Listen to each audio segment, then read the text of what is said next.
Hello everyone, today I will show you how to blur a part of a video in DaVinci Resolve. And here's how it is done. First, move the playhead to the first frame where you want the blur to begin, and select the Color tab. In the middle group of controls, click on the third icon, which is the window control. Next, choose a shape for the blur.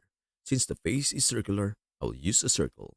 Now position the shape so that it is centered over the object you want to blur. Adjust the shape's handles Adjust the shape's handles to ensure it fits snugly around the license plate. Next, switch to the tracker control, which is the next icon over. Click the forward tracking button to track the object as it moves until it leaves the frame. DaVinci Resolve should automatically follow the motion of the object. Once tracking is complete, go to the blur control and increase the radius slider to adjust the blur intensity to your liking.